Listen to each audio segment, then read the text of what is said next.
இந்த 119வது சங்கீதத்தில் 112வது வசனத்தில் இப்படி போட்டிருக்குது, முடிவு பரியந்தம் இடைவிடாமல் உம்முடைய பிரமாணங்களின்படி செய்ய என் இருதயத்தை சாய்த்தேன். இந்த வசனத்தில் இந்த ஒரே ஒரு வார்த்தையை மட்டும் நான் எடுத்துக்கொள்ள விரும்புகிறேன். இடைவிடாமல் உம்முடைய பிரமாணங்களின்படி செய்ய என் இருதயத்தை சாய்த்தேன். அப்போது இந்த உலகத்தில் வாழுகிற நம்ம ஒவ்வொருவரும் சில காரியங்களை எப்போவாவது செய்வோம், சில காரியத்தை நம்ம என்ன செய்வோம், இடைவிடாமல் செய்வோம். ஹல்லேலூயா. ஒரு நாளைக்கு ஒரு நேரம் குளிப்போம், ஒரு நாளைக்கு 3 நேரம் சாப்பிடுவோம், என்ன ஒரு நாளைக்கு ஒரு நேரம் பல் துலக்குவோம். அதே மாதிரி சில காரியத்தை ஒரு நேரம் செய்வோம், எப்போவாவது செய்வோம். ஆனால் சில காரியத்தை நம்ம என்ன செய்யணும், இடைவிடாமல். இடைவிடாமல்ங்கிறதுக்கு இங்கிலீஷ் பைபிளில் ஆல்வேஸ், எப்பொழுதும், அதுக்கு பிரேக்கே கிடையாது, எப்பவுமே செய்யணும். அப்படி ஒரு சில காரியங்களை நம்ம என்ன செய்வோம். நம்ம தினமும் அப்படி செய்கிற ஒரு காரியம் ஏதாவது ஒன்று சொல்லுங்க பார்ப்போம். இடைவிடாமல், பிரேக்கே விடாமல் செய்கிற காரியம் என்னக்கா? தண்ணி குடிப்போம்.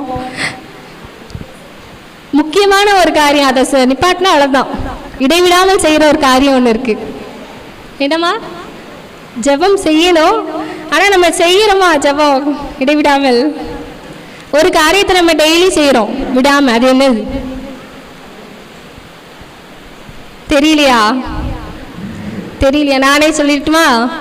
நம்ம டெய்லி ஒரு காரியத்தை இடைவிடாமல், பிரேக் விடாமல் செய்கிறோம். அது என்னன்னா மூச்சு விடுறோம். நம்ம யாருக்குமே தெரியாமல் நம்ம என்ன செய்கிறோம், போகும்போது, வரும்போது, தூங்கும்போது, எல்லா நேரத்துலையும் நம்ம என்ன செய்கிறோம், மூச்சு நம்ம விட்டுட்டே இருக்கோம். இந்த மூச்சு நம்ம விடுறதை நிப்பாட்டிட்டோன்னா நமக்கு என்ன ஆயிரும், அதோட நம்மளோட சாப்டர் என்ன ஆயிரும், க்ளோஸ் ஆயிரும். அதே போல் ஆண்டவர் அவருடைய பிள்ளைகளுக்கு, விசுவாச பிள்ளைகளுக்கு, தம்முடைய ஜனத்துக்கு ஒரு சில காரியத்தை நம்ம இடைவிடாமல் செய்யணும்னு சொல்லி என்ன செய்கிறாங்க, விரும்புகிறாங்க. அது என்ன காரியங்கிறத குறித்து தான் நம்ம பார்க்குறோம். எப்படி நம்ம மூச்சு விடுறது நமக்கே தெரியாமல், நம்ம தூங்கினா கூட, நம்ம சரீரம் தூங்கினா கூட, கண்ணு தூங்கினா கூட மூச்சு நம்ம எப்படி விட்டுட்டே இருக்கிறோமோ, அதுபோல் தேவனுடைய பிள்ளைகளாகி நம்ம இடைவிடாமல் ஒரு சில காரியத்தை நம்ம என்ன செய்யணும். எப்படி தாவீது இதில் அவர் சொல்றாரு, முடிவு பரியந்தம் இடைவிடாமல் உம்முடைய பிரமாணங்களின்படி செய்யறதுக்கு என் இருதயத்தை சாய்த்தேன்னு சொல்றாரோ, அதே போல வேதத்துல நம்ம 3 காரியத்தை குறித்து நம்ம வேகமாக பார்க்கலாம், இடைவிடாமல் செய்ய வேண்டிய காரியங்கள்.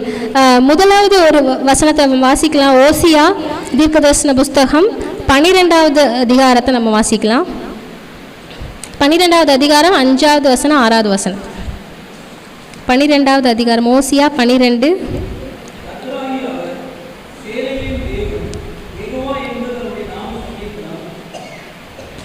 வாசிங்கண்ணே.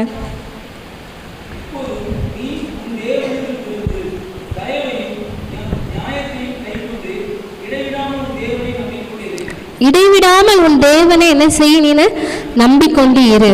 ஹல்லேலூயா. இந்த வசனத்துல ஓசியா தீர்க்கதரிசி இஸ்ரவேல் ஜனங்களுக்கு அவர் சொல்றாரு, இடைவிடாமல் உன் தேவனை என்ன செய், நம்பிக்கொண்டு இரு. நம்ம தேவனுடைய பிள்ளைகள், விசுவாசிகளாகிய நம்ம எல்லா சூழ்நிலைகளிலும், எல்லா நேரத்திலையும் நம்ம என்ன செய்யணும், ஆண்டவரை நம்பிக்கொண்டே இருக்கணும். நம்ம வாழ்க்கை நல்லா இருந்தாலும் நம்ம ஆண்டவரை தான் நம்பணும். வாழ்க்கை நல்லா இல்லைனாலும் அந்த நேரத்தில் நம்ம யாரை தான் நம்பணும், ஆண்டவரை தான் நம்பணும். ஒரு நாள் நம்ம யாரையும் என்ன செஞ்சிடக்கூடாது, மனுஷர்களை நம்பி போயிடக்கூடாது. நம்மளுடைய சுயபலத்தை நம்ம என்ன செஞ்சிடக்கூடாது, ஒரு நாளும் நம்பிவிடக்கூடாது. நம்ம எல்லா நேரத்திலையும் இடைவிடாமல் யாரை நம்பணும் அப்படின்னு பார்த்தோம்னா தேவனை மாத்திரம் நம்பணும். வேதத்தில் அநேக வசனங்கள் இருக்குது. இஸ்ரவேலே நீ கர்த்தரை நம்பு, ஆரோன் குடும்பத்தாரே நீங்கள் அவரை நம்புங்கள், கர்த்தரை நம்புங்கள் அப்படின்னு சொல்லி அநேக வசனங்கள் நம்ம ஆண்டவரை நம்ப வேண்டும் சொல்லி அடிக்கடியாக நம்ம வேதத்தில் வாசிக்கிறோம். உன் வழியை கர்த்தருக்கு ஒப்புவித்து அக்கர்த்தரையே நீ என்ன செஞ்சிரு, நம்பி இரு, உன் காரியத்தை அவர் என்ன செய்வார், வாய்க்க பண்ணுவார் என்று சொல்லி வேதத்தில் பார்க்குறோம். எல்லா நேரத்திலையும் நம்ம என்ன செய்யணும், ஆண்டவரை நம்பி இருக்கணும். சங்கீதம் 118 8வது வசனம் 9வது வசனத்தில் இப்படி எழுதியிருக்கிறது, மனுஷன் மேல் நம்பிக்கையாக இருக்கிறது பார்க்கலாம், கர்த்தர் பேரில் பற்றுதலாக இருப்பதே நலம். 118 8 9 வாசிங்க. நம்புவது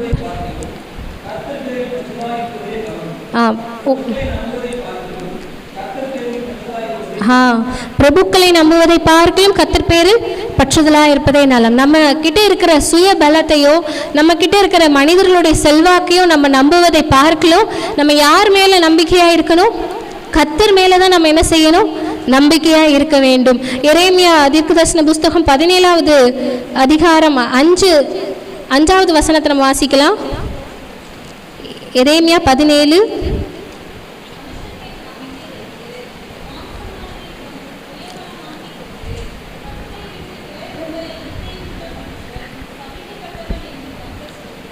அந்த வசனத்தில் என்ன போட்டிருக்குன்னா, மனுஷன் மேல் நம்பிக்கை வைத்து மாம்சமானதை தன் புயபலமாக்கி கொண்டு கர்த்தரை விட்டு விலகுகிற இருதயமுள்ள மனுஷன் சபிக்கப்பட்டவன் என்று கர்த்தர் சொல்லுகிறார். அப்போ நம்ம நம்பிக்கை ஒரு நாள் யார் மேலே பெயரக்கூடாது? மனுஷர்கள் மேலே பெயரக்கூடாது. நம்ம ஒருவர் நம்பணும். கணவனாக இருந்தால் மனைவியை நம்பணும், மனைவியாக இருந்தால் கணவனை நம்பணும், தாய் தகப்பன் பிள்ளைகளை நம்பணும், பிள்ளைகளும் பெற்றோரை நம்பணும். ஆனால் நம்ம நம்பிக்கை ஃபுல்லாக நம்ம யார் மேலே பெயரக்கூடாது? மனுஷங்க மேலே போயிடக்கூடாது. நம்மளுடைய தேவைகளாக இருக்கலாம், எல்லா சூழ்நிலைகளையும் இவங்க தான் எனக்கு எல்லாம், இவரை தான் நான் நம்பி இருந்தேன், இப்படி எனக்கு துரோகம் பண்ணிட்டாரேன்னு சொல்லி சில நேரத்தில் மற்றவங்க சொல்லுறதை நம்ம கேட்க முடியுது. அப்படி நம்ம 100க்கு 100% எந்த மனுஷனையும் நம்ம என்ன செய்யக்கூடாது? நம்பக்கூடாது. நம்ம 100க்கு 100% யாரை நம்பணும் அப்படின்னா தேவனை தான் நம்பணும். அதுவும் நம்ம எப்படி நம்பணும் அப்படின்னா இடைவிடாமல் நம்ம என்ன செய்யணும்? நம்பணும். நம்மளுடைய சூழ்நிலைகள் மாறலாம், நம்மளுடைய வாழ்க்கை நிலைமை மாறலாம். ஒவ்வொரு நாளும் நம்ம எல்லா நாளுக்கும் நமக்கு ஒரே மாதிரி இருக்கும்னு நம்ம சொல்ல முடியாது. ஒவ்வொரு நாள் நம்ம சந்தோஷமாக இருப்போம், ஒரு நாள் நம்ம என்ன செய்வோம்? துக்கத்தின் ஆழத்துக்கே நம்ம என்ன செஞ்சுருவோம்? போயிடுவோம். ஏன் எனக்கு மட்டும் இப்படி நடக்குதுங்கிற நிலைமைக்கு நம்ம வந்துடுவோம். ஆனால் அந்த நேரத்துலையும் நம்ம என்ன செய்யணும்னா நம்ம தேவனை தான் என்ன செய்யணும்? நம்பி இருக்க வேணும். நம்ம வேதத்தில் ஒரு மனுஷனை பார்க்கலாம், அவர் எப்படிப்பட்ட சூழ்நிலையிலும் ஆண்டவர் என்ன செய்யவே இல்லை? விட்டு கொடுக்கவே இல்லை. நம்ம வாசிக்கலாம். யோபு 14வது அதிகாரம் 7வது வசனத்தை வாசிக்கலாம்.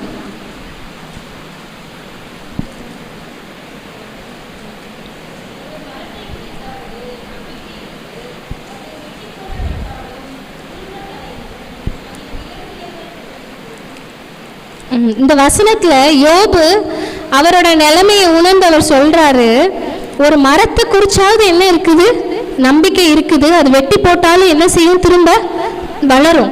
ஆனா அவரோட நிலைமை அங்க எப்படி இருக்குதுன்னு பாத்தீங்கன்னா ரொம்ப மோசம். அவர் எப்படி இருக்காரு? ஒரு ஓட்டை எடுத்து தன்னுடைய சரீரத்தை என்ன செஞ்சுட்டு இருக்காரு? சுரண்டிட்டு இருக்கிறார். அவர் இப்படியே தான் வாழ்ந்தவரான்னு பார்த்தோன்னா கிடையாது. அவர் ரொம்ப செல்வ சீமானா வாழ்ந்தவர். நம்ம யோபு 1வது அதிகாரத்தில் நம்ம வாசிக்கும் போது ஊத்ஸ் தேசத்தில் யோபு என்று பெயர் கொண்ட மனுஷன் இருந்தான்.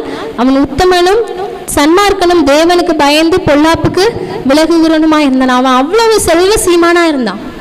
அவனுக்கு இல்லாத ஆசீர்வாதங்களே இல்லை, ஐஸ்வர்யமே இல்லை. அப்படி இருந்த மனுஷன் இப்போ எப்படி இருக்காரு அப்படின்னு பார்த்தோன்னா ஒரு சாம்பலில் உட்காந்து என்ன பண்ணிட்டு இருக்காரு? ஒரு ஓட்டை எடுத்து அவருடைய சரீரத்தை சுரண்டிட்டு இருக்காரு. அவரை குறித்து என்ன இல்லை? நம்பிக்கை இல்லை. அவர் சொல்றாரு, ஒரு மரத்தை குறிச்சாவது என்ன இருக்கு? ஒரு நம்பிக்கை இருக்குது.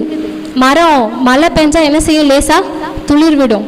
அதோட வேறு பூமியில் இருக்கிற வரைக்கும் என்ன செய்யும்? அதுக்கு ஒரு நம்பிக்கை இருக்குது. ஆனால் என் நிலைமை எப்படி இருக்குன்னா ஒரு துளி அளவும் நம்பிக்கை இல்லாமல் இருக்குதுன்னு சொல்லி அவருக்கே அவருடைய நிலைமை தெரிஞ்சிருக்குது. இன்னும் அவருடைய நிலைமையை நம்ம வாசிக்கலாம். யோபு 19வது அதிகாரம் 15லேருந்து நம்ம வாசிக்கலாம். 15லேருந்து 18 வரைக்கும்.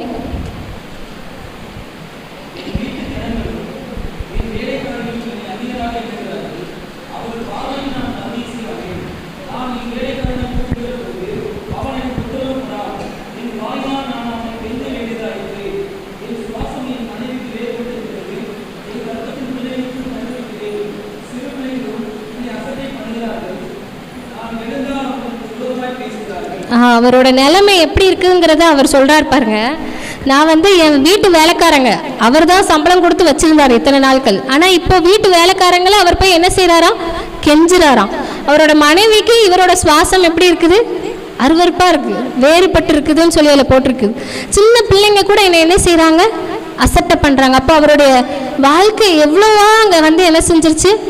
குன்றி போய் அவர் குறுகி போய் என்ன செஞ்சிருக்காரு? ஒரு சாம்பலில் போய் என்ன செஞ்சிருக்கிறாரு? அவர் உட்காந்துருக்காரு. ஆனால் ஒரு காலத்தில் அவரை பார்த்தோன்னா ராஜா மாதிரி என்ன செஞ்சிருப்பார்? அவர் சுற்றி வந்திருப்பார், வளம் வந்திருப்பார். அவருக்கு குறைவே இல்லாமல் என்ன செஞ்சிருக்கும்? இருந்திருக்கும். அவர் எப்பவும் சாயங்காலம் அந்திபலி என்ன செய்வாராம்? செலுத்துவாராம். அவ்வளவு உண்மையும் உத்தமமாய் ஆண்டவருக்கு வாழ்ந்தவர், தீமைக்கு விலகுகிறவர், சன்மார்க்கமாய் நீதிமானாய் வாழ்ந்தவர் இப்போ எப்படி இருக்கிறாரு? ரொம்ப ஒரு குஷ்டரோகி நோய் வந்தவங்க எப்படி அருவருக்கப்படுவாங்களோ அது போல எல்லாராலையும் அருவருக்கப்பட்டு ஒதுக்கப்பட்டு அவர் என்ன செஞ்சிருக்காரு, சாம்பல்ல உட்கார்ந்துருக்காரு. ஆனாலும் அவர் ஆண்டவர் மேல வச்சிருந்த நம்பிக்கையை என்ன செய்யல, அவரு விடவே இல்லை. ஹல்லேலூயா. நமக்கு ஒவ்வொரு நேரத்துல சின்ன சின்ன போராட்டங்கள் வந்தாலே நம்ம என்ன செஞ்சிடும், ஆண்டவர் மேல நம்பிக்கை என்ன செஞ்சிருது, நமக்கு குறைஞ்சிருது. படிப்படியா என்ன செய்யுது, குறைஞ்சிருது. முதல் நாள் போராட்டத்தை சந்திக்கும் போது ஆண்டவர் எனக்காக செய்வார், என்னை கைவிட மாட்டாருன்னு சொல்லுவோம். அதே போராட்டம் ஒரு வாரம் ஆச்சுன்னு செஞ்சா பார்ப்போம், செய்யாட்டா என்ன செய்வோம், வேற யாரையாவது பார்ப்போம் அப்படின்னு நம்ம என்ன செஞ்சிடறோம், மைண்டு மாறிடுது. அதே போராட்டம் ஒரு மாதம் ஆச்சுன்னு வைங்களேன், என்ன நினைக்கிறோம், இவ்வளோ நாளாக நான் ஜெபிக்கிறேன் ஆனாலும் ஆண்டவர் என்ன செய்யலையே, ஜெபத்தை கேட்கல அப்படின்னு சொல்லி நம்ம என்ன செஞ்சிடறோம், ஆண்டவரை விட்டே தூரம் போகிற ஒரு இருதயம் நமக்கு வந்துடுது. ஆனால் யோபுடைய நிலைமையை பாருங்கள், இவ்வளோ கஷ்டம் வந்திருக்கு ஆனாலும் அவர் என்ன செய்யலை, ஆண்டவர் மேலே வச்சிருந்த நம்பிக்கை என்ன செய்யலை, துளி அளவு கூட விலகவே இல்லை. ஒரு பொண்ணு அவங்க அப்பாவுக்கு உடம்பு சரியில்லைன்னு சொல்லி ஹார்ட் அட்டாக்குன்னு தெரியல அவளுக்கு. அவள் என்ன செஞ்சுருக்கான்னா, ஆட்டோவில் அவங்க அப்பாவை ஏற்றி ஹாஸ்பிட்டலுக்கு கூட்டிகிட்டு போயிருக்கான். கூட்டிகிட்டு போகும்போது பாதி தூரத்தில் போகும்போது, அப்பா நீ இயேசுவின் ரத்தம் ஜெயம் இயேசுவின் ரத்தம் ஜெயம்னு சொல்லிகிட்டே இருப்பா அப்படின்னு சொல்லியிருக்கா. உடனே அவங்க அப்பாவும் இயேசுவின் ரத்தம் ஜெயம் இயேசுவின் ரத்தம் ஜெயம்னு சொல்லிகிட்டே இருக்காங்க. அது வரைக்கும் ஆண்டவர் மேலே நம்பிக்கை இருக்குது. இயேசுவின் ரத்தம் ஜெயம் இயேசுவின் ரத்தம் ஜெயம்னு சொல்லிகிட்டே இருக்காங்க. ஆனால் ஹாஸ்பிட்டல் போகிறதுக்கு ஒரு 2-3 செகண்டுக்கு முன்னாடி கண்ணெல்லாம் மேலே போயிடுச்சு, நாடி துடிப்பெல்லாம் ரொம்ப கம்மியாகி 10 வந்துருச்சான். 10க்கு வந்த உடனே இவளுக்கும் கையும் உடலை காலம் உடல, அவங்க அப்பா சுத்தமாக படுத்த படுக்கை ஆகிட்டாரு.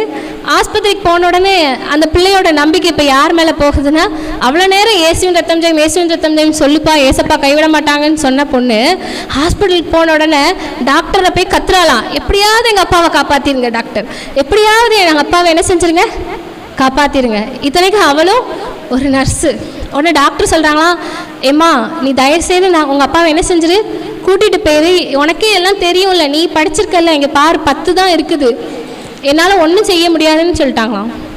அப்போ தான் அவள் என்ன செய்கிறா, எல்லாருக்கும் ஃபோன் பண்ணி சொன்ன உடனே எல்லாரும் ஜோம் பண்ணுறாங்க, அவளுக்கு அவங்க அப்பாவுக்காக ஜோம் பண்ணுறாங்க. ஆண்டவர் கிருபையாக அவங்க அப்பாவுக்கு என்ன செஞ்சாங்க, உயிரை கொடுத்தாங்க. அப்போது நம்மளுடைய சூழ்நிலைக்கு ஏற்ற மாதிரி கிரிட்டிக்கலாக, ஆனால் நான் மனுஷங்கள் மேலே நம்பிக்கை போயிடணும். சில சாதாரணமாக இருக்கிற வரைக்கும் நான் ஆண்டவரை நம்புவேன். நிலைமை மோசமாக நான் மற்றவங்க மேலே என் நம்பிக்கை வைப்பேன் அப்படின்னா என் நம்பிக்கை என்னவான நம்பிக்கை, அது போலியான நம்பிக்கையாக மாறிடும். ஹல்லேலூயா. நம்மளுடைய நம்பிக்கை எப்படி இருக்கணும்னா அது அசையவே கூடாது. ஹல்லேலூயா.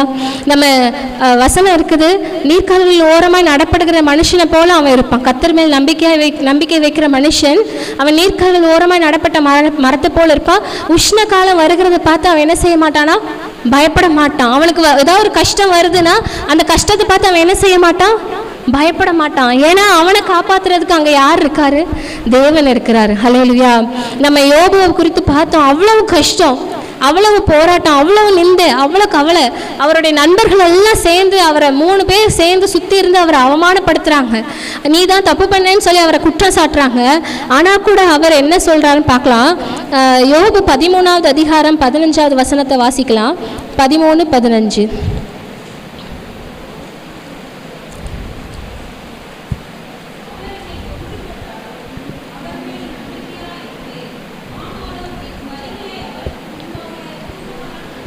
ஹல்லேலூயா. அந்த வசனத்தில் போட்டிருக்குது, அவர் என்னை கொன்று போட்டாலும் அவர் மேல் எப்படி இருப்பேன், நான் நம்பிக்கையாக இருப்பேன்.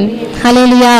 எத்தனை பேர் சொல்ல முடியும், அவர் என்னை கொன்று போட்டாலும் நான் அவர் மேல் எப்படி இருப்பேன், நம்பிக்கையாக இருப்பேன். நம்ம நம்பிக்கை ஒரு சிறிய அளவு கூட, ஒரு கடுகு அளவு கூட நம்ம ஆண்டவர் மேலே இருந்து என்ன செய்யக்கூடாது, குறையவே கூடாது. எல்லா காலத்திலும் எல்லா சூழ்நிலையிலும் நம்ம என்ன செய்யணும், ஆண்டவரை நம்ப வேண்டும். ஆண்டவர் நம்மக்கிட்ட வேற என்ன எதிர்பார்க்குறாங்க, பொண்ணு வெள்ளி வைரம் நம்மளுடைய வேற ஏதாவது ஆண்டவர் எதிர்பார்க்குறாங்களா? என் ஜனங்கள் என் மேலே என்ன செய்யணும், அவங்க நம்பிக்கையாக இருக்கணும். நம்ம பேரே என்னதான், விசுவாசிகள். ஆண்டவர் மேலே நம்பிக்கை வைக்கிற ஜனங்கள், விசுவாசம் வைக்கிற ஜனங்கள் நம்ம. அப்போ ஆண்டவர் மேலே அந்த வைக்கிற அந்த நம்பிக்கை நமக்கு என்ன செய்யக்கூடாது, ஒரு நாளும் குறையவே கூடாது. எல்லா சூழ்நிலையிலும் நம்ம என்ன செய்யணும், ஆண்டவரை நம்பி இருக்கணும். இப்படி ஆண்டவர் மேலே அவர் நம்பிக்கையாக இருந்ததுனால அவருக்கு ஆண்டவர் என்ன செய்கிறாங்க, ஒரு வெளிப்பாடை கொடுக்குறாங்க. யோபு 19வது அதிகாரம் 25வது வசனத்தை வாசிக்கலாம். 19வது அதிகாரம் 25வது வசனத்தை.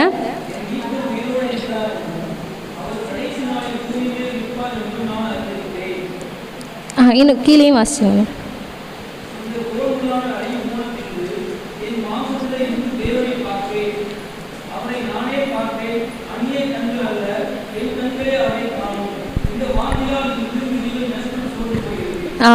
அவர் சொல்றாரு, என் மீட்பர் உயிரோடு இருக்கிறார் என்றும் அவர் கடைசி நாள் பூமியின் மேல் நிற்பார் என்றும் நான் அறிந்திருக்கிறேன். என் உடம்பு, என் சரீரம் என்ன ஆகிரும், ஒரு நாள் அழுகி போயிடும். ஆனாலும் என் மீட்பர் என்னவா இருக்கிறாரு, அவர் உயிரோடு இருக்கிறார். அவரை நான் என்ன செய்வேன், காணுவேன். இவர் எப்போ சொல்றாரு, இவர் ஆபிரகாம் காலத்துக்கு முன்னாடியே வாழ்ந்த ஒரு தேவதாசன் சொல்றாங்க யோபு. அப்படி வாழ்ந்த இந்த யோபுக்கு கடைசி காலத்துல ஆண்டவர் பூமி மேல நிற்பாரு அப்படிங்கிற வெளிப்பாடு எப்பவே கிடைச்சிருக்குது. அந்த காலத்திலேயே அவருக்கு என்ன செஞ்சிருக்கு, அந்த வெளிப்பாடு கிடைச்சிருக்கு. அப்போ இடைவிடாமல் தேவனை நம்பிக்கொண்டிருக்கிற ஜனத்துக்கு தான் ஆண்டவர் என்ன கொடுப்பாங்க, அவங்கள பத்தின காரியங்களை என்ன செய்வாங்க, ஏசப்பா வெளிப்பாடு கொடுப்பாங்க. ஹல்லேலூயா. நம்ம எந்த வயதை சார்ந்தவங்களா கூட இருக்கலாம், ஆனால் ஆண்டவர் மேலே நம்ம நம்பிக்கை வைக்கும் போது, இடைவிடாமல் ஆண்டவரை நம்பி இருக்கும் போது, ஆண்டவர் அவரை குறித்த காரியங்களை என்ன செய்வாங்க, தம்முடைய பிள்ளைகளுக்கு வெளிப்படுத்துவாங்க. ஹல்லேலூயா. அவரிடத்துல பட்சபாதமே கிடையாது. இன்னும் அப்போஸ்தலனாகிய பவுலை குறித்தும் நம்ம வாசிக்கலாம். எல்லா சூழ்நிலையிலும் அவர் தேவனை மட்டுமே என்ன செஞ்சிருந்தார்னா நம்பியிருந்தார். 1 கொரிந்தியர் 1வது அதிகாரம் 2வது அதிகாரம் 2 கொரிந்தியர் 1வது அதிகாரம் 2 கொரிந்தியர் 1வது அதிகாரம் 8, 9, 10 வாசிக்கலாம்.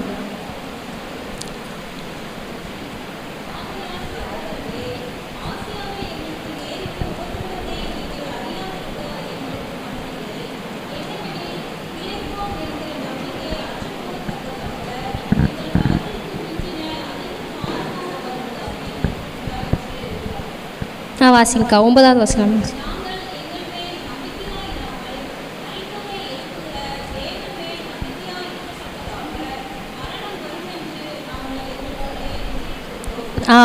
அவர் என்ன சொல்றாருன்னா, அவர் சந்திச்ச போராட்டத்துல அவருக்கே என்ன இல்லை, நம்பிக்கை இல்லை. இன்னைக்கு நம்ம என்ன செஞ்சிருவோம், மறிச்சிருவோம்னு அவருக்கே என்ன செஞ்சிருச்சு, உறுதி ஆயிருச்சு. ஆனா கூட அவர் என்ன சொல்றாருன்னா, எங்க மேல நாங்க என்ன செய்யல, நம்பிக்கை வைக்கல. அந்த 9வது வசனத்துல போட்டிருக்குது, நாங்கள் எங்கள் மேல் நம்பிக்கையா இராமல் மரித்தோரை எழுப்புகிற தேவன் மேல் என்ன செஞ்சோம், நம்பிக்கையா இருக்கத்தக்க மரணம் வரும் என்று நாங்கள் எங்களுக்குள்ளே நிச்சயத்திருந்தோம். இன்னும் நாங்கள் என்ன செஞ்சுட்டு இருக்கிறோம், நம்பிக்கிட்டு இருக்கிறோம் என்று சொல்லி அந்த 10வது வசனத்துல போட்டிருக்கு. இன்னும் தப்புவிப்பார் என்று அவரை நம்பி இருக்கிறோம். ஹல்லேலூயா. நம்மளுடைய எல்லா சூழ்நிலைகளையும் நம்ம என்ன செய்யணும், ஆண்டவரை தான் நம்பி இருக்கணும். ஒரு நாளும் நம்ம நம்பிக்கை என்ன செய்யக்கூடாது, அசைக்கப்படக்கூடாது. சரியா? நம்ம ஒரு நிறைய பாடல்கள் எழுதின ஒரு பாஸ்டர் KS வில்சன் சொல்லுவாங்க, பரமாலை பின் பந்தய பொருளுக்காய், அந்த பாட்டில் எழுதுவங்க. அப்புறம் சந்தோஷமாயிருங்க, எப்பொழுதும் சந்தோஷமாயிருங்கன்னு சொல்லி ஒரு சில பாடல்களை அவங்க எழுதியிருக்காங்க. அந்த பாடலை எழுதின அந்த ஆசிரியர், அந்த பாஸ்டருக்கு என்னென்னா, கடைசி காலத்தில் அவங்க கிட்னி ரெண்டுமே என்ன செஞ்சிருச்சுன்னா செயலிழந்து போயிடுச்சு. அதனால் அவங்களுக்கு வாரந்தோறும் 2 முறை என்ன செய்யணும், அவங்களுடைய உடம்புல இருக்கிற ஃபுல் ரத்தத்தையுமே என்ன செய்யணும், சுத்திகரிக்கணும். அப்படி ஒரு சூழ்நிலைக்குள்ளே அவங்க இருந்தாங்க. நாங்கள் சென்னையில் ஹட்ஸா குட்டி பிள்ளையாக இருக்கும்போது ஒரு பாஸ்டருக்கு உதவி செய்கிறதுக்காக, ஊழியத்துக்கு உதவி செய்கிறதுக்காக நாங்கள் சென்னையில் ஒரு 3 மாதம் இருந்தோம். அப்போ நாங்கள் போகிற சர்ச்சுக்கு அவங்களும் வருவாங்க, ACA சர்ச்சு. அங்கே வரும்போது அவங்களுடைய சாட்சி நான் கேட்டேன். என்னென்னா, வாரத்துக்கு 2 முறை அந்த டயாலிசிஸ் பண்ணணும். ஒரு தடவை பண்ணணும்னா 20,000 ரூபா ஆகும். அந்த ரத்தத்தை சுத்திகரிக்கிறதுக்கு ஒரு டைம் பண்ணுறதுக்கு 20,000. அவ்வளோ கஷ்டம், நெருக்கடி. ஆனாலும் அந்த இதை பண்ணுறதுக்கு ஆண்டவருக்கு சரியான நேரத்தில் என்ன செய்கிறாங்க, தேவையை சந்திச்சுட்டே இருக்காங்க. இது போக என்ன ஆகுதுன்னா, அந்த பாஸ்டருடைய மகளுக்கு திருமணமாகி ரொம்ப வருஷம் ஆச்சு. ஆனால் 3 நேரம் குழந்தை என்ன ஆயிடுச்சுன்னா, அது அபார்ஷன் ஆயிடுச்சு. உடனே ஆகலை, 3 மாதம் 4 மாதம் குழந்தை இருக்கும், நம்பிக்கை இருக்கும், இப்போ இந்த குழந்தையாவது என்ன செஞ்சிடும், நல்லபடியாக பிறந்துரும்னு சொல்லி ஒரு நம்பிக்கையோடு இருப்பாங்க. ஆனால் என்ன ஆகும்னு பார்த்தீங்கன்னா, ஒரு 4 மாதம் 5 மாதம் கழித்து அவங்களுக்கு அபார்ஷன் ஆயிரும். அவ்வளோ ஒரு வேதனை. அந்த பாஸ்டரோட மனைவி, எங்கள் ஃப்ரெண்டு ஒரு அக்கா, அந்த அக்கா கிட்ட சொல்லி ரொம்ப அழுதாங்க. உனக்காக நான் ஜோம் பண்ணிட்டுருக்கேன். ஏன்னா அந்த அக்காவுக்கும் குழந்தை இல்லை. அதனால் அந்த அக்கா கிட்ட சொன்னாங்க, உனக்காக நான் ஜோம் பண்ணிட்டுருக்கேன், எங்கள் பாப்பாவுக்கு ஆன மாதிரி வேறு யாருக்கும் ஆகக்கூடாதுன்னு சொல்லி அழுது அவங்களுடைய காரியத்தெல்லாம் சொன்னாங்க. அப்போது அவங்க தாயாருக்கு இவ்வளோ வருத்தம் இருந்தால் கூட, அந்த அக்கா யாருக்கு அந்த மாதிரி ஆச்சோ, அந்த அக்கா அவங்க சாட்சியில் சொல்லும்போது சொன்னாங்க, அன்றியும் அவருடைய தீர்மானத்தின்படி அழைக்கப்பட்டவராய் தேவனிடத்தில் அன்பு கூறுகிறவருக்கு அவர் சகலவற்றை என்ன செய்கிறாரு, நன்மைக்கு ஏதுவாக செய்கிறார் என்று நான் அறிந்திருக்கிறேன்னு சொல்லி அவர் என்ன சொன்னாங்கன்னா, சாட்சி சொன்னாங்க. அப்போ நான் அவங்க சாட்சி கேட்கும்போது அவங்க சொன்னாங்க, சகலமும் அப்படின்னா என்ன அர்த்தம்னா, எனக்கு வர்ற தீமையுமே அவர் என்னதான் செய்கிறாரு, நன்மைக்காக தான் செய்கிறாரு, எனக்கு நம்பிக்கை இருக்குன்னு சொன்னாங்க. ஹல்லேலூயா. அப்போ நம்ம லைஃப்பில் அவங்க சந்திக்கிற அளவுக்கு, அவங்க சந்தித்த அளவுக்கு நமக்கு என்றைக்குமே என்ன வரல, பெரிய பாடுகள் வரல, அவமானம் வரல, நிந்தனை வரல. ஏன்னா அவங்க அவ்வளோ பெரிய ஊழியக்காரங்க. அவங்க மகளுமே என்ன செய்வாங்கன்னா, கிராமமாக போய் என்ன செய்வாங்க, ஊழியம் பண்ணுவாங்க. அவங்க போய் ஆண்டவரை பற்றி மற்றவங்களுக்கு சொல்கிறாங்க, இயேசு நல்லவர்னு சொல்லி சொல்கிறாங்க. அப்போ எத்தனை நிந்தனைகளை, எத்தனை அவமானங்களை அவங்க சந்திச்சிருக்க கூடும். ஆனால் அவங்க சொல்கிறாங்க, நான் என்ன செய்கிறேன், ஆண்டவர் மேலே உண்மையாக அன்பு வச்சுருக்கேன். அப்போ என் வாழ்க்கையில் ஆண்டவர் அனுபவிக்கிறது எல்லாமே நன்மைக்காக தான். அவர் ஒரு நாள் என் வாழ்க்கையில் என்ன செய்யலை, தீமை செய்யலைன்னு சொல்லி அவங்க என்ன செஞ்சாங்க, அவங்க நம்பிக்கை, அவங்க விசுவாசத்தை என்ன செஞ்சாங்க, அறிக்கையிட்டாங்க. ஹல்லேலூயா. அப்போது இப்படிப்பட்ட நம்பிக்கை நமக்குள்ளே என்ன செய்யணும், வேணும். நன்மை நடந்தால் நான் ஆண்டவரை நம்புவேன், ஆண்டவரை பற்றி சாட்சி சொல்லுவேன்னு சொல்லுகிறது அது பெரிய காரியம் இல்லை. எனக்கு தீமை செஞ்சால் கூட, தீமை நடந்தால் கூட அதில் எனக்கு ஆண்டவர் ஒரு நன்மையை வச்சிருக்காருன்னு நம்ம சொல்கிறோம் பார்த்தீங்களா, அதுதான் உண்மையான சாட்சி. ஹல்லேலூயா. அப்போ தேவன் நம்மக்கிட்ட என்ன எதிர்பார்க்காங்கன்னா, நம்மளும் எல்லா சூழ்நிலைகளையும் நம்ம என்ன செய்யணும், இடைவிடாமல் அவரை என்ன செய்யணும், நம்பிக்கொண்டு இருக்க வேண்டும். தேவனுடைய பிள்ளைகள் நம்ம என்ன செய்யணும், இடைவிடாமல் தேவனை நம்பிக்கொண்டு இருக்க வேண்டும். அடுத்த ஒரு காரியத்தை நம்ம வாசிக்கலாம். தானியேல் எழுதின தீர்க்கதரிசன புஸ்தகம் 6வது அதிகாரம் 16வது வசனம் வாசிக்கலாம்.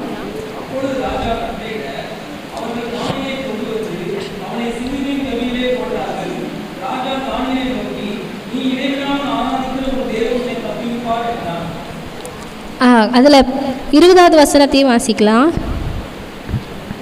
20வது வசனம்.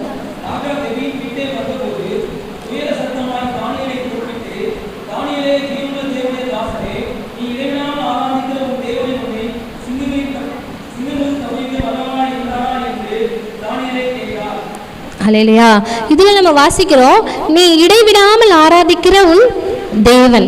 முதலாவது நம்ம பார்த்தோம், நம்ம இடைவிடாமல் தேவனை என்ன செய்யணும், நம்பிக்கொண்டிருக்க வேண்டும். இரண்டாவது நம்ம என்ன செய்யணும்னா, இடைவிடாமல் தேவனை என்ன செய்ய வேண்டும், நம்ம ஆராதிக்க வேண்டும். நம்ம தேவன் நம்மளை படைச்சதுக்கான நோக்கமே என்னன்னா, இந்த ஜனத்தை எனக்கென்று ஏற்படுத்தினேன், இவர்கள் என் துதியை சொல்லி வருவார்கள். ஆண்டவரை துதிப்பதற்காக, ஆண்டவரை ஆராதிப்பதற்காகத்தான் தேவன் நம்மளை என்ன செஞ்சுருக்காங்க, இந்த உலகத்தில் படைச்சிருக்காங்க. அப்போ நம்ம இடைவிடாமல் தேவனை என்ன செய்யணும், ஆராதிக்க வேண்டும். எப்படி நம்ம கேப்பே விடாமல், இடைவிடாமல் நம்ம மூச்சு விடுறோமோ, அதே போல் நம்ம என்ன செய்யணும், இடைவிடாமல் தேவனை ஆராதிக்க வேண்டும். இங்கே தானியேலை குறித்து நம்ம பார்க்குறோம். இந்த தானியேல் யாருன்னு நம்ம சொல்லி பார்த்தோம்னா, தானியேல் 1வது அதிகாரம் 3வது வசனத்தில் நம்ம போட்டிருக்குது, அவர் ராஜகுலத்தை சேர்ந்த சில வாலிபர்களை அங்கே என்ன செய்கிறாங்க, அடிமையாக்கி கொண்டு வருகிறாங்க. அந்த வசனத்தை வாசிக்கலாம். 1:3.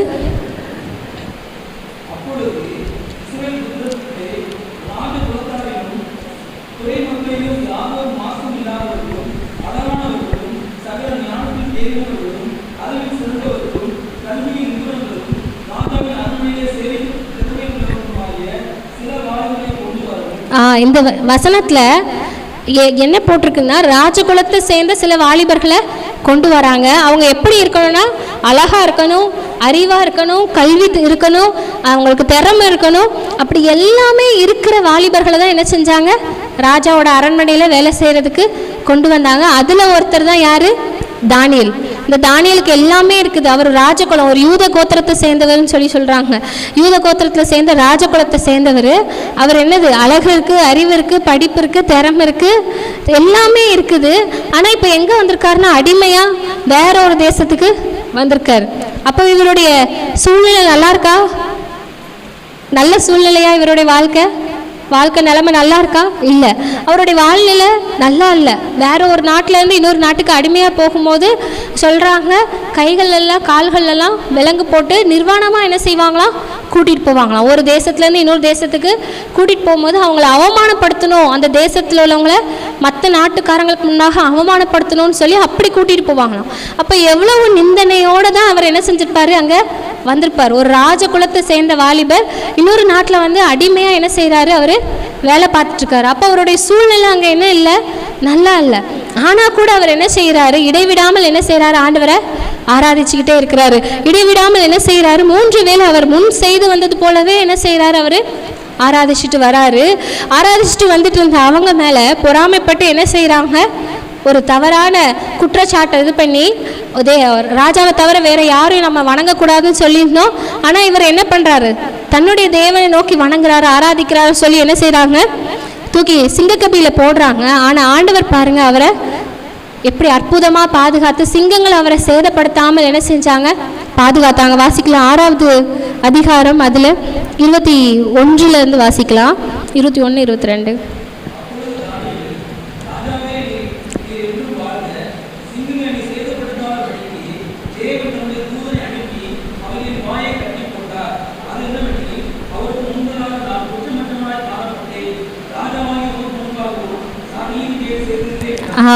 அதில் போட்டிருக்கு. அவர் என்ன சொல்றாரு, நான் தேவனுக்கு முன்பாகவும் என்ன செஞ்சேன், நான் குற்றமற்றவனாக காணப்பட்டேன், ராஜாவாகி உமக்கு முன்பாகவும் நான் எந்த நீதிகேடும் செய்யவில்லை. அவர் என்ன செஞ்சார்னா இரவும் பகலும் அவருக்கு டைம் கிடைக்கும் போதெல்லாம் 3 வேளை என்ன செஞ்சார், ஆண்டவரை ஆராதிச்சுட்டே வந்தார். ஹல்லேலூயா. இன்னைக்கு தேவனுடைய பிள்ளைகளாகி நம்ம ஒரு நாளைக்கு எத்தனை நேரம் நம்ம ஆராதிக்கிறோம்? நேரம் கிடைக்கும் போது நம்ம என்ன செய்கிறோம், ஆராதிக்கிறோம். ஆராதிக்கிறதுக்கு நம்ம தினமும் ஏதாவது ஒரு நேரத்தை ஒதுக்கியிருக்கோமா? ஒதுக்கியிருக்கீங்களா? விடிய காலை அம்மா ஆராதிப்பாங்கன்னு சொல்கிறாங்க. ஒவ்வொருத்தருட்டும் நம்ம கிட்ட கேட்டுக்கிட்டோன்னா அது நல்லது. தன்னைத்தானே நம்ம என்ன செய்யணும், ஆராய்ந்து பார்க்கணும். தன்னைத்தான் நிதானித்து அறிகிறவன் நியாயம் தீர்க்கப்படான்னு சொல்லி வேதத்தில் போட்டிருக்கு. அப்போ நாமே நம்ம என்ன செய்யணும், நிதானித்து அறியணும். நம்ம கேட்குற ஒவ்வொரு வார்த்தையும் நம்ம எடுத்துட்டு நம்ம என்ன செய்யணும், அதை ஆராய்ந்து பார்க்கணும். நாங்கள் நர்சிங் படிக்கும்போது அதில் வந்து ஒவ்வொரு நோய்க்கும் வந்து இந்தந்த சிம்டம்ஸ்ன்னு சொல்லுவாங்க. இப்போ கேன்சர்னால் இந்த இருக்கும், இந்த மூளை காய்ச்சல்னால் அவங்களுக்கு இந்த இருக்கும். அப்போ நாங்கள் படிக்கும்போது எங்கள் பிள்ளைங்களாம் நாங்கள் விளையாட்டுத்தனமாக என்ன செய்வோன்னா, உனக்கு இந்த அறிகுறி இருக்குது, அப்போ உனக்கு இந்த நோய் இருக்குது அப்படின்னு சொல்லி நாங்கள் என்ன செய்வோன்னா கிண்டல் அடிப்போம். அப்போது நம்ம வேதத்தை வாசிக்கும் போது, வேதத்தை படிக்கும் போது, பிரசங்கத்தை கேட்கும் போது அதில் சொல்லுகிற காரியங்களை நம்ம என்ன செய்யணும், இது என் வாழ்க்கையில் இருக்குதா, பாவமானாலும் இந்த பாவம் என்கிட்ட இருக்குதான்னு சொல்லி நம்ம பார்க்கணும். நல்ல குணங்களை நம்ம பார்க்கணும். தானியேல் கிட்ட நம்ம பார்க்குறோம், 3 வேளை அவர் என்ன செஞ்சார், ஆண்டவரை ஆராதிச்சார். அப்போது நம்ம அவர்கிட்ட பார்க்கும்போது இடைவிடாமல் தேவனை ஆராதிச்சிருக்காரு. அப்போ நம்ம ஆராதிக்கிறோமான்னு சொல்லி நம்ம என்ன செய்யணும், அவர் கூட நம்மளை கம்பேர் பண்ணி பார்க்கணும். அவர் ஆராதிச்சதுனால தான் அவர் என்ன செஞ்சார், சிங்கக்கபியில் தப்புவிக்கப்பட்டார். ஹல்லேலூயா. அப்போது தேவனுடைய பிள்ளைகளாகி நம்ம எல்லா நேரத்திலையும் இடைவிடாமல் நம்ம என்ன செய்யணும், ஆண்டவரை ஆராதிக்கணும். பைக்கில் போனாலும் நம்ம என்ன செய்யணும், ஆண்டவரை துதிச்சுட்டு ஆராதிச்சுட்டே போகணும். மனசுக்குள்ளே நம்ம வேலை செஞ்சாலும், பாத்திரம் விளக்குனா கூட நம்ம என்ன செய்யணும், ஆண்டவரை துதிச்சுட்டே ஆராதிச்சுட்டே நம்ம என்ன செய்யணும், வேலைகளை செய்யணும். ஏன்னா ஆண்டவர் சொல்கிறாங்க, நம்ம மத்தியில் அவர் உலாவி நம்ம நடுவில் அவர் என்ன செய்ய விரும்புகிறாரு, வாசமாக இருக்க விரும்புகிறார். ஒரு நபரை நம்ம வீட்டுக்குள்ளே இன்வைட் பண்ணாமல் அந்த நபர் நம்ம வீட்டுக்குள்ளே வருவாங்களா? எவ்வளோதான் பழக்கமாக இருந்தாலும் கூட வாங்கன்னு சொன்னால் தான் என்ன செய்வாங்க, வருவாங்க.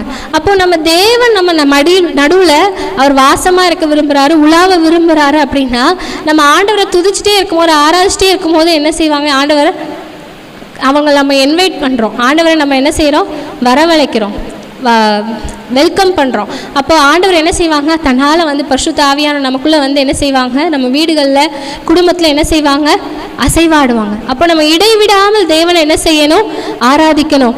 அப்போஸ்தலனாகிய பவுலை குறித்து நம்ம பார்க்கலாம். அப்போஸ்தலர் 16வது அதிகாரம் 25வது வசனத்தில், அப்போஸ்தலர் நடபடிகள் 16:25.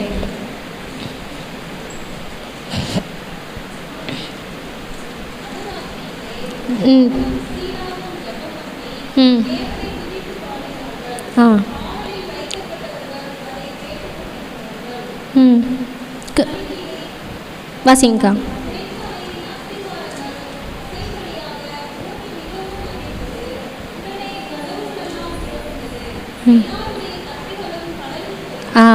இதில் வாசிக்கிறோம், நடு ராத்திரியிலே பவுலும் சீலாவும் ஜெபம் பண்ணி தேவனை துதித்து பாடினார்கள். அவங்களே நமக்கு இது ஏற்கனவே தெரிஞ்ச சம்பவம் தான். பவுலும் சீலாவும் அப்போ அங்கே ஒரு பெண்ணுக்கு விடுதலை ஆகுது. இவரை பிடிச்சி என்ன செய்கிறாங்க, அடித்து நல்லா துவைச்சி என்ன செஞ்சுருக்காங்க, கை காலை எல்லாத்தையும் என்ன செஞ்சுருக்காங்க, தொழுமரத்தில் கட்டி வச்சுருக்கிறாங்க. அந்த சூழ்நிலையிலையும் அவங்க என்ன செய்கிறாங்க, ஆண்டவரை ஆராதிக்கிறாங்க, துதிக்கிறாங்க. அப்படி துதிக்கும் போது தான் அங்கே என்ன நடக்குதுன்னு பார்த்தீங்கன்னா, எல்லாருடைய கட்டுகளும் என்ன செஞ்சிச்சாங்க, கலந்து போயிடுச்சு. துதிக்கும் போது, ஆராதிக்கும் போது நம்மளுடைய கட்டுகள் மட்டும் அவுறாது, நம்ம கூட இருக்கிறவங்க கட்டப்பட்டவங்களுடைய கட்டுகளும் என்ன செய்வாங்க, அறுக்கப்படும். ரோமருக்கு எழுதின நிருபத்தில் பார்க்கும்போது அவர்களுடைய துதிக்காத இருதயங்கள் வந்து என்ன செஞ்சுச்சா, இருளடைந்ததுன்னு சொல்லி இருக்குது. ரோமர் 1வது அதிகாரத்தில் தான் இருக்குது. நீங்கள் முடிஞ்சால் வீட்டில் போய் வாசிங்க.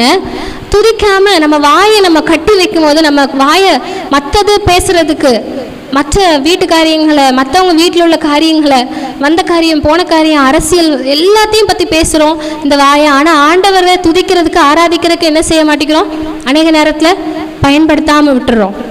ஆண்டவர் இந்த நாவை கொடுத்ததற்கு முக்கிய காரணமே அதுதான். நம்ம ஆண்டவர் என்ன செய்யணும், துதித்து கொண்டே இருக்கணும். அந்த துதிக்க துதிக்க என்ன ஆகும் அப்படின்னா, நம்ம வீட்டில் இருக்கிற கட்டுகள், அது சாபக்கட்டாக இருக்கலாம், பாவக்கட்டாக இருக்கலாம், எல்லா கட்டுகளும் எங்கே என்ன செய்யும், உடைந்து போகும். ஹல்லேலூயா. விசுவாசிக்கிறீங்களா? ஆராதிக்க ஆராதிக்க என்ன செய்யும், கட்டுகள் தன்னால் என்ன செய்யும், அவிழ்ந்து விழுகும். நமக்கு தெரிஞ்ச பாடலை நம்ம என்ன செய்யலாம், பாடி பாடி ஆண்டவரை துதிக்கலாம், ஆராதிக்கலாம். இல்லை நமக்கு துதிக்க அப்போ பாட்டு எனக்கு தெரியலை அப்படின்னா, ஆண்டவர் உங்கள் வாழ்க்கையில் செஞ்ச நன்மைகளெல்லாம் நீங்கள் என்ன செய்யலாம், சொல்லி சொல்லி துதிக்கலாம். ஆண்டவர் எனக்கு இப்படி ஆக்சிடெண்ட் நடக்க வந்துச்சு, ஆனால் நீங்கள் என்ன செஞ்சீங்க, அந்த ஆக்சிடெண்ட்லேருந்து பாதுகாத்தீங்க. எனக்கு இப்படி ஒரு நோய் வந்துச்சு, அந்த நோயிலேருந்து நீங்கள் என்ன செஞ்சீங்க, எனக்கு சுகத்தை கொடுத்தீங்க. எவ்வளவோ நன்மைகள் ஆண்டவர் நமக்கு என்ன செஞ்சுருப்பாங்க.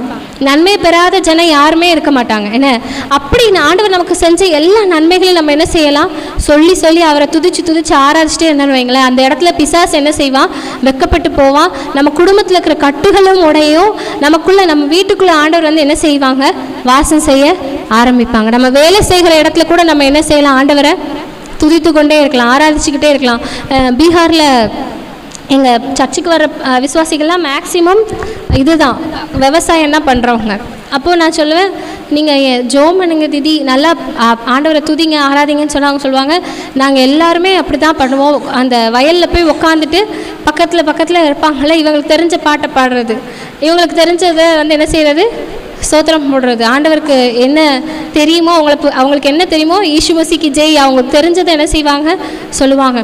திரும்ப 2 அக்காங்க வேலை பார்க்குற இடத்துல இந்த மாலில் க்ளீன் பண்ணுற வேலை, அவங்க என்கிட்ட சொன்னாங்க, எங்களுக்கு கிடைக்கிற பிரேக் டைமில் நானும் இன்னொரு அக்கா 2 பேரும் சேர்ந்து என்ன செய்வோம்னா, மேலே போய் ஸ்டோரேஜ் ரூமில் போய் என்ன செய்வோம், அங்கே போய் அந்த பிரேக்கில் ஒரு அரை மணி நேரம் என்ன செய்வோம், ஆண்டவரை துதிப்போம். ஹல்லேலூயா. அவங்க இப்போ தான் ஆண்டவரை என்ன செய்கிறாங்க, அந்த ஜனங்கள் வந்து இப்போ தான் என்ன செய்கிறாங்க, ஆண்டவரை பற்றியே தெரியுறாங்க. அவங்க பல வருஷமாக ஆண்டவரை பற்றி தெரிஞ்ச ஜனங்கள் கிடையாது, புது ஜனங்கள். அவங்களுக்குள்ளே என்ன செய்யுதுன்னா, ஒரு வாஞ்சை, ஆண்டவர் மேலே ஒரு அன்பு வருது. நம்ம ஆண்டவரை தேடணும். டைம் கிடைக்கும் போது நம்ம ஓடி போய் என்ன செஞ்சிடணும், ஆண்டவர் தேட. நான் உங்களுக்கு சொல்லலை, நீங்கள் வந்து இப்படி பிரேக் கிடைக்கும் போய் ஜோம் பண்ணுங்க அப்படிலாம் நான் சொல்லலை. அவங்க என்கிட்ட என்ன செய்கிறாங்க, சாட்சியாக வந்து என்கிட்ட சொல்கிறாங்க, நாங்கள் டைம் கிடைக்கும் போது நாங்கள் 2 பேர் என்ன செய்வோம், மேலே ஸ்டோரேஜ் ரூமில் போய் ஆண்டவரை ஆராதிப்போம். அப்போது தேவனுடைய நன்மைகளை, பல நன்மைகளை பெற்ற நமக்கு டைம் கிடைக்கும் போதெல்லாம், வீட்டில் சும்மா இருக்கும் போதெல்லாம் நம்ம என்ன செய்யணும், ஆண்டவரை துதிச்சுக்கிட்டே இருக்கணும், ஆராதிச்சுக்கிட்டே இருக்கணும். டைம் கொஞ்சம் ஃப்ரீயாக இருக்குது, நம்ம பக்கத்து வீட்டில் போய் பேசுவோம்னு நினச்சி போனோம் அப்படின்னா நமக்குள்ளே என்ன செய்ய முடியாது, ஆண்டவர் கிரியை செய்ய முடியாது. அப்படி நம்ம இடைவிடாமல் ஆராதிக்கும் போது நமக்கு என்ன கிடைக்குது அப்படின்னு பார்த்தோம்னா, நம்ம தானியேலை குறித்தும் பார்க்கலாம். தானியேல் கடைசி 2 அதிகாரங்களை பார்த்தோம்னா, 2-3 அதிகாரங்களை நம்ம பார்த்தோம்னா, அவ்வளவு வெளிப்பாடுகளை யார் பெற்றிருக்கிறாருன்னா, தானியேல் பெற்றிருக்கிறார். எப்படி யோவானுக்கு ஆண்டவர் பத்மோ தீவில் வெளிப்படுத்த விசேஷத்தில் அவ்வளவு காரியங்களை சொன்னாங்களோ, கடைசி காலத்தில் என்னெல்லாம் நடக்கும்னு தேவன் சொன்னாங்களோ, வெளிப்படுத்தினாங்களோ, அந்த காரியங்களை எப்போவே ஆண்டவர் சொல்லியிருக்காரு, தானியேலுக்கே என்ன செஞ்சுட்டாங்க, வெளிப்படுத்தியிருக்காங்க. ஹல்லேலூயா.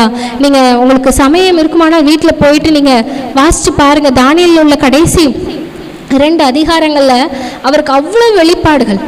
அப்போ ஒரு ஆராதிக்கிற ஒரு தேவ மனுஷனுக்கு ஆண்டவர் என்ன செய்வாங்க அப்படின்னா, அவருடைய காரியங்களை, வரப்போகிற காரியங்களை என்ன செய்வாங்க, ஆண்டவர் வெளிப்படுத்துவாங்க. வரும் காலங்களை குறித்து என்னிடத்துல என்ன செய்யுங்க, கேளுங்க, விசாரிங்கன்னு சொல்லி என்ன செஞ்சுருக்காங்க, ஆண்டவர் சொல்லியிருக்காங்க. அப்போது ஆராதிக்கிற ஒரு மனுஷனுக்கு ஆண்டவர் என்ன செய்வாங்க, வரும் காலத்தில் என்னென்ன நடக்க போகுதுங்கிறத என்ன செய்வாங்க, ஆண்டவர் முன்னக்கூட்டியே சொல்லுவாங்க. உங்கள் குடும்பத்தில் என்ன நடக்க போகுதுங்கிறத ஆண்டவர் என்ன செய்வாங்க, சொல்லுவாங்க. ஆண்டவர் ஆராதிக்க வரும் காரியங்களை உங்களுக்கு முன்னக்கூட்டியே என்ன செய்வாங்க, ஆண்டவர் வெளிப்படுத்துவாங்க.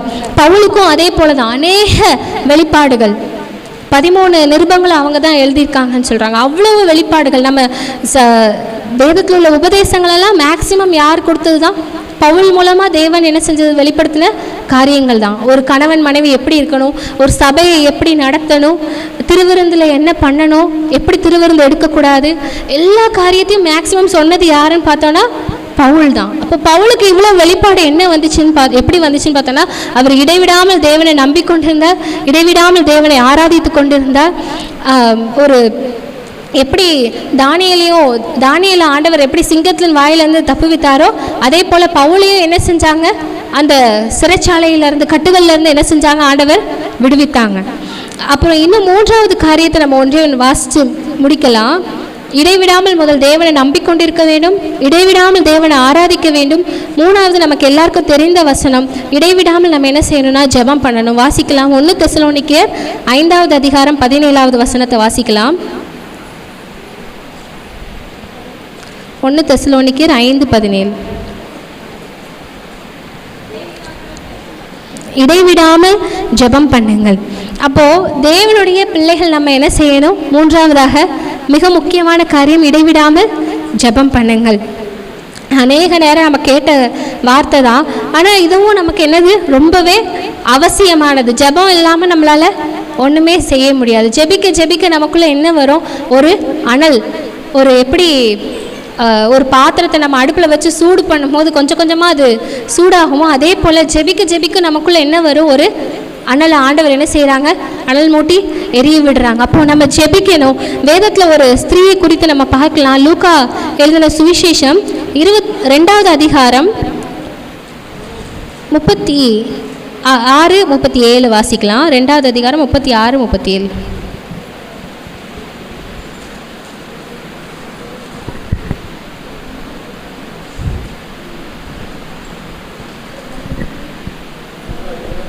ரெண்டு 36-37.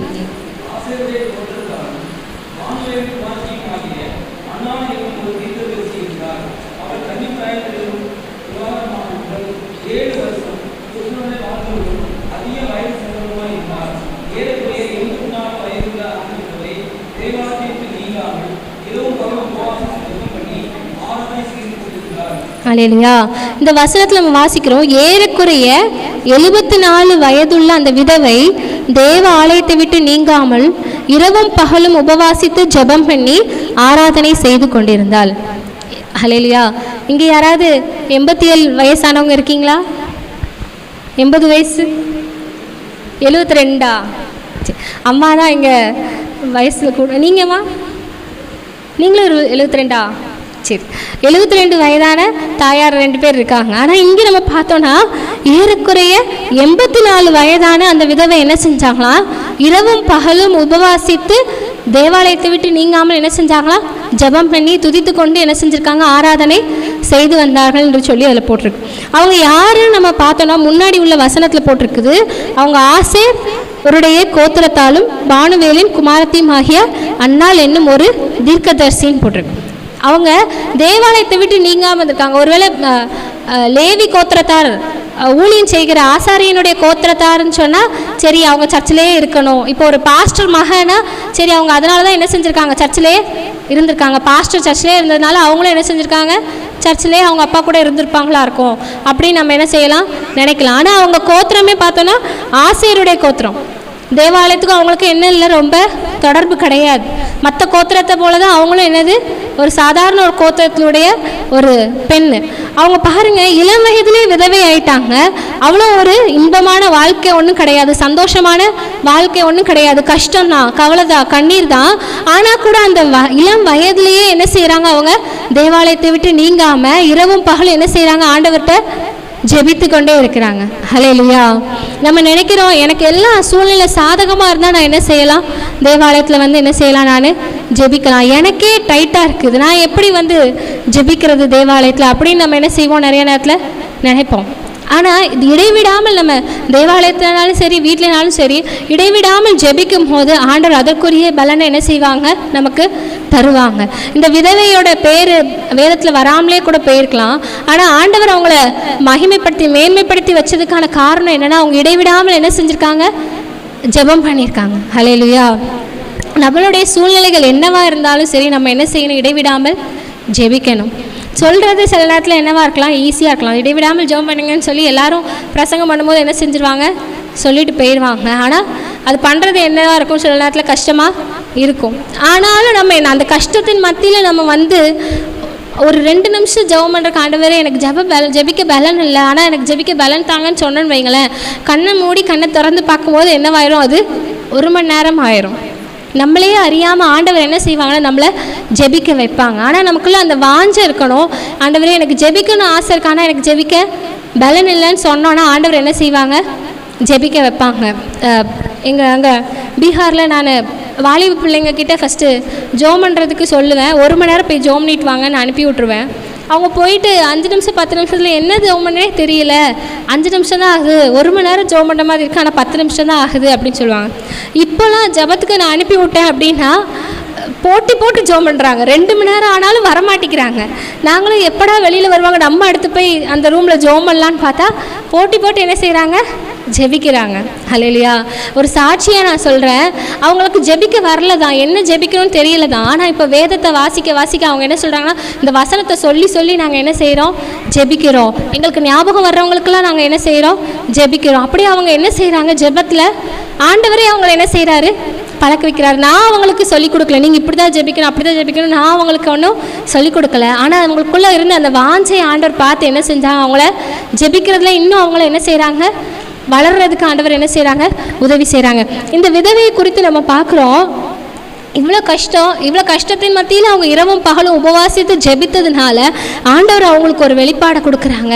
இயேசு கிறிஸ்துவ தேவாலயத்தில் கொண்டு வரும்போது அவங்களுக்கு ஒரு வெளிப்பாடு ஆண்டவர் சொல்கிறாங்க. அவங்க என்ன செய்கிறாங்க? அவங்க கர்த்தரை புகழ்ந்து எல்லாருக்கும் என்ன சொல்கிறாங்க? இயேசு கிறிஸ்துவை பற்றி சொல்கிறாங்க. அடுத்த வசனத்தை நம்ம வாசிக்கலாம். 38வது வசனத்தில் போட்டிருக்குது, அவளும் அந்நேரத்திலே நின்று கர்த்தரை புகழ்ந்து எருசலேமிலே மீட்பு உண்டாக காத்திருந்த யாவருக்கும் அவரை குறித்து என்ன செஞ்சாங்க? பேசினாங்க. ஒரு சிலருக்கு மட்டும்தான் இயேசு கிறிஸ்துவை பற்றின வெளிப்பாடு கிடைச்சிது. அதில் யாருக்கும் கிடைச்சிருக்கு? அன்னாளுங்கிற அந்த விதவைக்கும் என்ன செஞ்சிருக்கு? கிடைச்சிருக்கு. ஹல்லேலூயா. ஆண்டவர் யாருக்குனாலும் தன்னை வெளிப்படுத்துறதுக்கு அவர் என்னவா இருக்கிறாரு? ஆயத்தமாக இருக்கிறார். ஆனால் நம்ம செய்ய வேண்டியது 3 காரியங்களை நம்ம என்ன செய்யணும்? இடைவிடாமல் செய்யணும். ஆண்டவரை நம்ம இடைவிடாமல் நம்பிக்கொண்டு இருக்கணும். ஆண்டவர் மேலே நம்ம என்ன செய்யணும்? இடைவிடாமல் விசுவாசத்தை வச்சுருக்கணும். எல்லா சூழ்நிலைகள்லையும் சூழ்நிலை மாறினாலும் மனுஷங்க மாறினாலும் ஆண்டவர் என்ன செய்ய மாட்டாங்க? மாற மாட்டாங்க. அப்போ நம்ம நம்பிக்கை ஒரு நாள் மாறாமல் ஆண்டவர் மேலே இருக்கணும். 2வது, நம்ம இடைவிடாமல் என்ன செய்யணும்? ஆண்டவரை ஆராதிச்சு கொண்டே இருக்கணும், துதிச்சு கொண்டே இருக்கணும். எல்லா சூழ்நிலையிலும் போகும்போது வரும்போது எல்லா நேரத்திலும் நம்ம ஆண்டவர் என்ன செய்யணும்? துதிச்சு கொண்டே இருக்கணும். 3வதாக நம்ம பார்த்தோம், இடைவிடாமல் நம்ம என்ன செய்யணும்? ஆண்டவரிடத்தில் ஜெபித்து கொண்டே இருக்கணும். அப்படி நம்ம ஜெபிக்கும் போது தான் நமக்கு ஆண்டவர் என்ன செய்கிறாங்க? அவருடைய காரியங்களை, வெளிப்பாடுகளை, ரகசியங்களை ஆண்டவர் நமக்கு என்ன செய்கிறாங்க? வெளிப்படுத்துகிறாங்க. நம்ம இதை ஒரு சம்பவத்தை மட்டும் சொல்லி முடிக்கிறேன். சாது சுந்தர் சிங் அப்படின்னு சொல்லி ஒரு அப்போஸ்தலர் நம்ம இந்திய தேசத்தில் அவங்க இருந்தாங்க. நடந்தே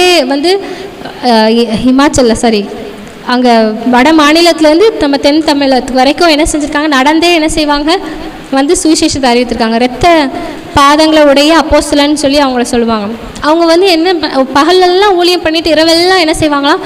ஜெபித்துட்டே இருப்பாங்களாம். அப்படி ஜெபித்துட்டே இருக்கும்போது என்ன செஞ்சிருக்கு? ஒரு நாள் அவங்க பக்கத்தில் புலி இருந்திருக்கு. ஆனால் அது கூட அவங்களுக்கு என்ன செய்யலை? தெரியலை. அந்த புலியும் பாருங்கள், ஆண்டவர் அவரை சேதப்படுத்தாதபடி அந்த புலியோட வாயை என்ன செஞ்சுட்டாங்க? கட்டி போட்டாங்க. அந்த புலி அவர் பக்கத்தில் படுத்துட்டு அவருக்கு தெரியல, அவர் முழிச்சு பார்க்கறதுக்குள்ளே என்ன செஞ்சிச்சு? அது போயிருச்சு. ஆனால் தூரத்துலேருந்து பார்த்துட்டு இருந்த அவரோட சிஷியன் அவர் நினச்சிருக்காரு, ஐயோ நம்ம குரு கிட்ட என்ன இருக்குதே? புலி இருக்குதே, இது என்ன செய்யுமோன்னு சொல்லி அவர் என்ன செஞ்சுருக்காரு? பயந்துட்டே பார்த்துருக்காரு. ஆனால் அவர் ஜெபித்துட்டு இருந்த மனுஷனை பாதுகாக்கிறதுக்கு என்ன செஞ்சார்? ஆண்டவர் அந்த புலியோட வாயை என்ன செஞ்சிட்டாரு? கட்டி போட்டார்.